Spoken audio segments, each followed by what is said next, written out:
انشاءاللہ ہمارے حوصلے پہلے سے بھی زیادہ جوان ہیں انشاءاللہ. اتنی محنت ضرور کرنی ہے, اتنے لبیک کے نعرے ضرور لگانے, اتنا لبیک کے لیے کام ضرور کرنا کہ انشاءاللہ جب ہم جائیں گے تو پھر ہمارے پیر و مرشد امیر مجاہدین اس طرح کر کے ہمارے استقبال کریں گے انشاءاللہ. ہمارے پہلے سے بھی زیادہ حوصلے انشاءاللہ ہمارے جوان ہیں. ٹھیک ہے جی, بالکل. جو یہ کہتے ہیں نا کہ انہوں نے تو قرآن پڑھا ہی کوئی نہیں, ان کے ساتھ ہم کیا بات کریں. ہمارے حضرت فرماندے سن کہ جنے دا پتہ میدان دے اندر لگتا ہے. بعد میں آپ کے سامنے کے جا رہا پیر صاحب علماء اور مشائخ جتنے بھی ہیں وہ تشریف فرمائیں. میں بات کر رہا, ذمہ داری میری. اگر آپ میں سے کسی کو یہ لگے نا کہ کوئی بات جون سی ہے وہ سیاسی مفاداتی ہو گئی ہے, ہم تو نہیں جانتے تھے, پتہ نہیں کتنے لوگ کھڑے ہوں گے, لیکن ہماری ان سے بات بھی کوئی نہیں. حضرت ہمارے فرماتے تھے ہماری دنیا دار کے چمچوں سے بات کوئی نہیں, ہم تو بات کرنے اتنے دور سے ہیں محمد عربی کے غلاموں کے ساتھ. لیکن اس کے باوجود ہر قسم کی سیاسی وابستگی. ٹھیک ہے, اگر آپ کا خون زرداری اور پی ٹی آئی والوں کے لیے اور عمران خان کے لیے گردش مارتا نا, تو پھر اس سے کروڑوں گنا زیادہ خون ہمارا محمد عربی کے لیے گردش مارتا ہے. ہم نے دنیاوی لیڈر کے لیے تمہاری پی ڈی ایم کے جلسے ہوئے, ووٹ کو عزت دو, پرچے بھی جھال لیے, مارے بھی کھا لی, یہاں ہی تو پتہ لگ گیا کہ کس نے کس کے ساتھ وفا کی. یہ تو کسی نے کہا کہ جناب نبی کی عزت کے لیے نہیں نکلے, ووٹ کی عزت کے لیے نکل گئے. پھر بھی جو لوگ ان کے لیے جا رہے, تو آج آپ حضور کے دین کی طرف آئیں گے نا جی انشاءاللہ. تو ہمارے حوصلے انشاءاللہ پہلے سے بھی زیادہ جوان ہے, پہلے سے بھی زیادہ قوت ہے انشاءاللہ.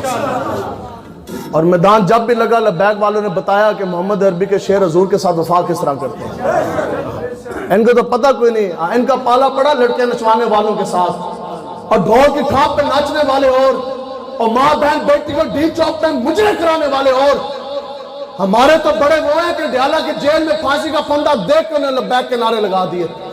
حالت معذوری میں کوٹ لکھپت کی جیل میں قصوری چکی میں بیٹھ کر 6 مہینے سے زائد وہاں جاتے میں بھی لبیک کے نعرے, جیل میں بیٹھ کے بھی لبیک کے نعرے, باہر آ کے بھی لبیک کے نعرے. آج جوان تو ہم نے خود دیکھے, آج جوان تو ہم نے خود دیکھے.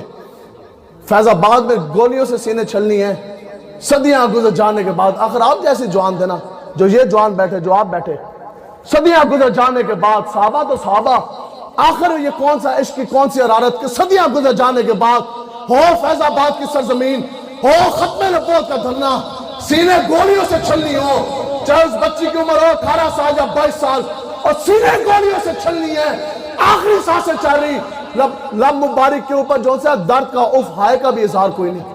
سوئی چبے نہ ڈنڈا لگے تو بندے تو بے ساختہ منہ تو اف نکل جاندہ. آخر کیا وجہ کہ سینے گولیوں سے چھلنی کروا کے بھی پھر بھی جاتے جاتے یہ نعرہ لگا گئے, تاجدار ختم نبوت,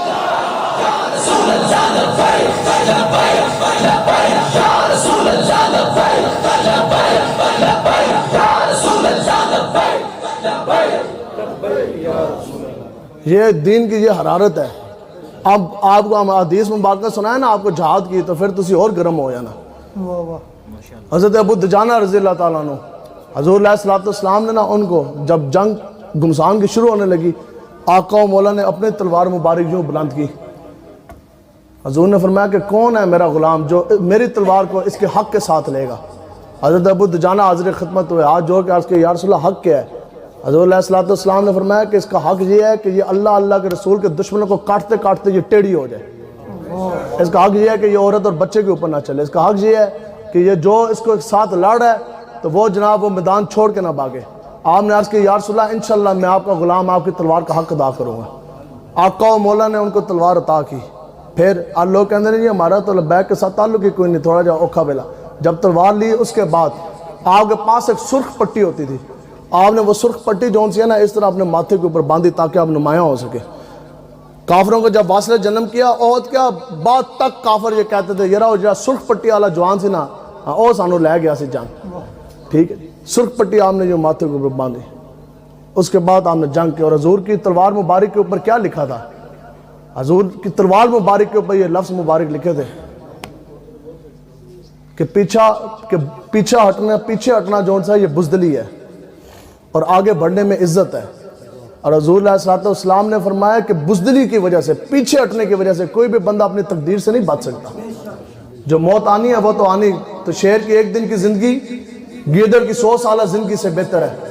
انشاءاللہ ایک دن جئیں گے لیکن غیرت کے ساتھ جئیں گے، اور جان جاتی ہے تو چلی جائے لیکن آقا و مولا کی غلامی کے عذاب نہ جانے پائیں، اور کسی دنیا دار کمینے کی غلامی کر کے نہیں جئیں گے، ایک دن جئیں گے لیکن شان کے ساتھ جئیں گے۔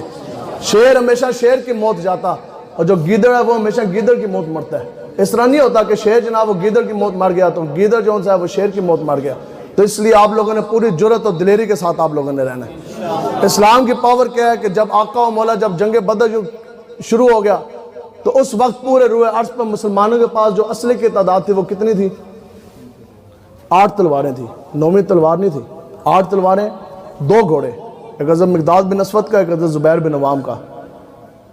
اور صحابہ اب بتاؤ کہ 305 صحابہ آقا و مولا کے ساتھ بدر میں گئے، 8 تو وہ ہیں جن کو آقا و مولا ساتھ نہیں لے کے گئے، مدینہ پاک میں ان کی ڈیوٹی لگا کے گئے، ان کو آقا و مولا نے فرمایا کہ یہ بھی بدری صاحب ہیں، ان کو مال غنیمت میں سے حصہ ملا، اس لیے 313 ہیں۔ جو فزیکلی جو موجود تھے غزوہ بدر میدان بدر میں وہ تھے 305، کتنے جی؟ 305۔ تلواریں مسلمانوں کے پاس کتنی؟ 8، گھوڑے مسلمانوں کے پاس 2۔ تب حضور نے پوچھا، اور حضرت صاحب بن ابی وقاص فرماتے ہیں کہ جب آقا و مولا بدر پہ جاتے جاتے ایک مقام پہ ٹھہرے، آپ فرماتے ہیں کہ خدا کی قسم یہ جو ان سے صحابہ تھے نا 297 بغیر تلواروں کے، ان میں کئی صحابہ ایسے بھی تھے جن کو پاؤں میں پہننے کے لیے جوتیاں بھی نہیں تھی، ٹھیک، بغیر جوتیوں کے، بغیر جوتیوں کے۔ آج جو بندہ رضائی تلائی بھی نہ چھوڑ سکا، لیکن دعویٰ یہی ہے کہ میں بہت بڑا عاشق مصطفیٰ ہوں۔ جب دین کی بات آئی، حضرت صاحب بن ابی وقاص فرماتے ہیں کہ میں نے خود دیکھا کہ بہت سے صحابہ ایسے تھے، یہ جو ان سے جماعت ہے نا 305 کی، ان میں کم سن بھی تھے صحابہ اور بزرگ بھی تھے، وہ جو ان سے کھڑے تھے نا 1000 سے زائد کافر، ان میں سارے کے سارے جو ان سے جوان بدماش ایسے بھی تھے۔ ایک عبیدہ نامی کافر تھا، سر کے بال سے لے کر پاؤں کے ناخن تک وہ زرے کے اندر، لوہے کے اندر وہ ڈوبا ہوا تھا۔ جدید اسلحہ بھی ہے، تعداد بھی زیادہ ہے، لیکن اسلام کو تعداد کی ضرورت نہیں ہے، نہ اسلام کو اسلحے کی ضرورت، اسلام کو وسائل کی ضرورت نہیں۔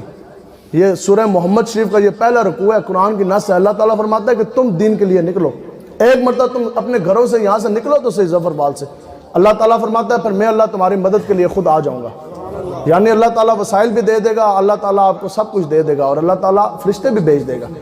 اب جناب 8 کتنے صحابہ تھے ایسے کہ جن کو پاؤں میں پہننے کے لیے جوتی بھی کوئی نہیں؟ اب بتاؤ کہ رسول اللہ کی عزت ناموس اور رسول اللہ کے دین مصطفیٰ کا، صحابہ کا پرچم جو ہے نا دین کا، وہ بھی صحابہ نے اس وقت بھی سر بلند رکھا جب ہاتھ بھی خالی تھے، پورا کفر ننگی تلواریں لے کے سامنے کھڑا تھا اور پاؤں میں پہننے کے لیے جوتیاں بھی نہیں تھی۔ اس حال میں مدینہ پاک سے نکلے، حملہ ہو جائے تو دفاع کے لیے ذرہ بھی نہیں، ڈھال بھی نہیں، کافر رینج میں آ جائے تو حملے کے لیے تلوار بھی نہیں، نیزہ بھی نہیں، تیر بھی نہیں، اور وہ جو ان سے وہ کھڑے۔ تب اس حالت میں حضور نے پوچھا، ہاں میرے غلاموں آپ بتاؤ جانا چاہیے کہ نہیں؟